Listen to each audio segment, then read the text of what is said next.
We've seen those hundreds of people packed into a C-17. We've seen Afghans falling. That was 4 days ago, 5 days ago. What? If it was a year ago, would that make a difference? 4 or 5 days ago? An astonishing dereliction by the President of the United States. The good news is that we have President Empathy out there. The most empathetic president of all time, right? Super grandpa empathy. He is out there just to show how much he cares. What an empathetic guy. Now, quick reminder. He is not empathetic. He has never been empathetic. Right, back in 2010, he was asked by Richard Holbrooke, then the special envoy by the Obama administration to Afghanistan and Pakistan, about a hasty withdrawal from Afghanistan and what that would mean for the people of Afghanistan, the people who had allied themselves with us, sacrificed their lives, sacrificed themselves on behalf of, yes, an American mission in Afghanistan. And his explicit response, according to Richard Holbrooke's diary, this is Joe Biden, was, quote, F that. Nixon and Kissinger got away with it in Vietnam. Okay, and Joe Biden's main message here is no regrets.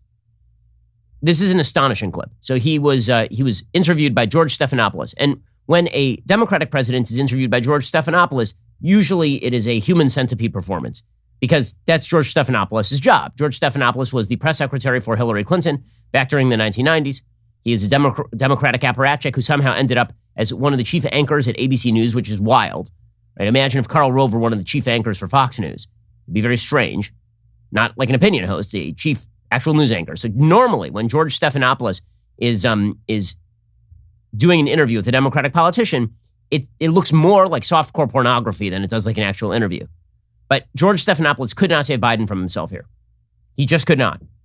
So he asks him a pretty simple question. He asks him, it's chaos at the airport. Right? We're watching people fall from planes. Joe Biden's answer here is one of the most atrocious answers I've ever heard from an American president on any topic.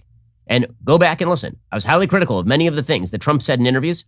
I was certainly critical of the stuff that Obama said in interviews on a regular basis. This is, I think, the worst thing I've ever heard an American president say in an interview. And that encompasses a lot of bad things being said in interviews. Here is George Stephanopoulos with the President of the United States, God help us, Joe Biden.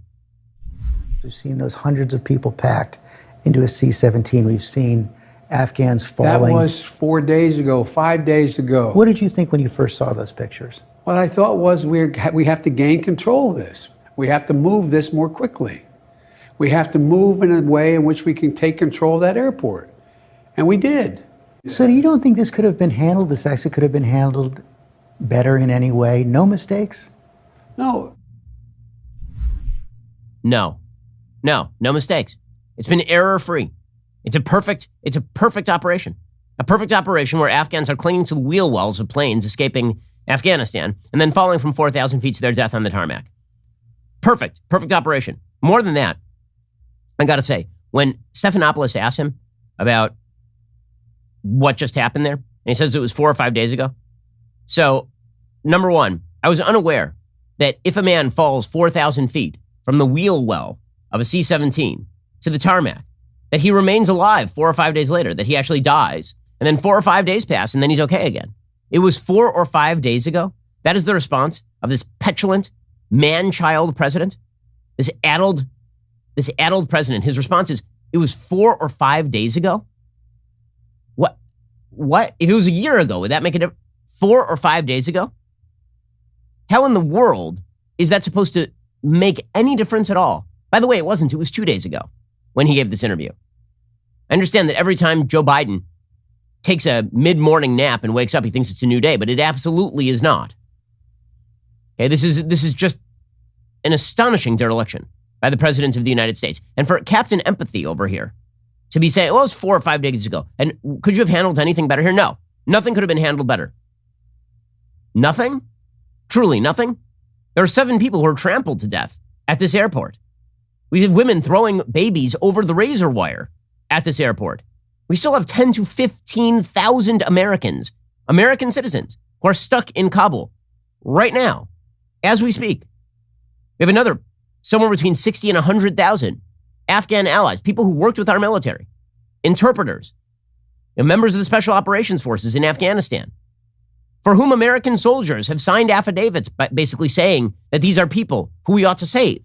These aren't random Syrian citizens who are just being put upon by the government and we don't have any background information on them. These are people who actively worked with the United States government, with our military contractors. They're stuck over there. And Joe Biden can't explain how he could have done this any better. Hey, then Joe Biden goes even further. Right? He says, well, there was no way that we could have gotten out without chaos. This was inevitable. This was the inevitable ending to this saga. Inevitable? We were holding our bases in Afghanistan with a skeleton crew of somewhere between 2,500 and 3,500 people. If you look at the number of troops, United States troops on the ground in Afghanistan year on year, it had declined essentially every year since 2014.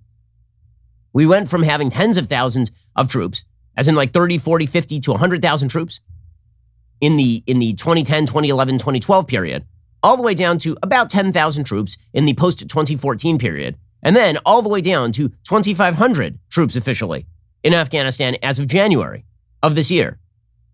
And Joe Biden decided that we had to precipitously pull out so he could get a headline about how he'd ended the quote-unquote endless war.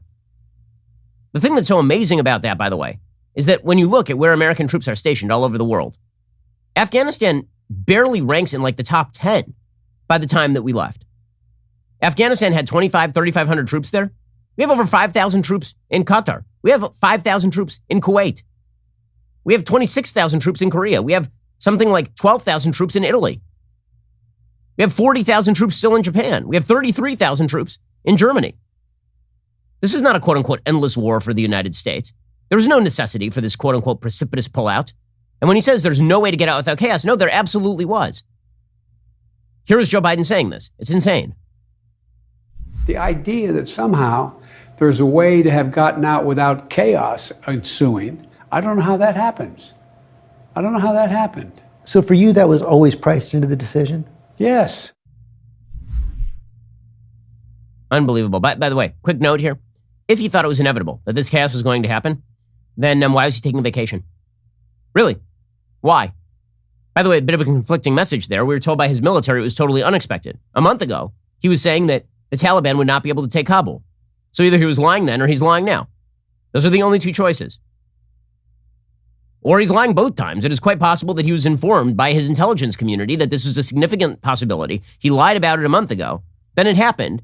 And then he said, oh yeah, it was totally foreseeable. So he's lying both times. That's the most probable situation. I mean, remember, he says there was no way to get us out without chaos. Just a month ago, here was Joe Biden saying this ain't going to be Saigon. Do you see any parallels between this withdrawal and what happened in Vietnam with some people feeling... None whatsoever. Zero. What you had is entire brigades breaking through the gates of our embassy. 6, if I'm not mistaken. The Taliban is not the North Vietnamese army. They're not remotely comparable in terms of capability. There's going to be no circumstance where you see people being lifted off the roof of a embassy of the United States from Afghanistan. It is not at all comfortable. That was July 8th. July 8th. Unbelievable. Unfreaking believable. By the way, Joe Biden also told George Stephanopoulos that the Taliban have changed. He said, quote, I think they're going through a sort of existential crisis about what they want to be do they want to be recognized by the international community as being a legitimate government? Yeah, that's exactly right. Probably they're going through an existential crisis. Well done, sir. He's a delusional, fully delusional. And by the way, Biden is now saying he is grateful to the Taliban. He says, I'm not sure I would have predicted, George, nor would you or anyone else, that when we decided to leave, that they'd provide safe passage for Americans to get out. Are we sure they've provided safe passage for Americans to get out at this point? I hope you enjoyed that clip from The Ben Shapiro Show. If you did, go ahead and hit that subscribe button so you stay up to date with all our future content.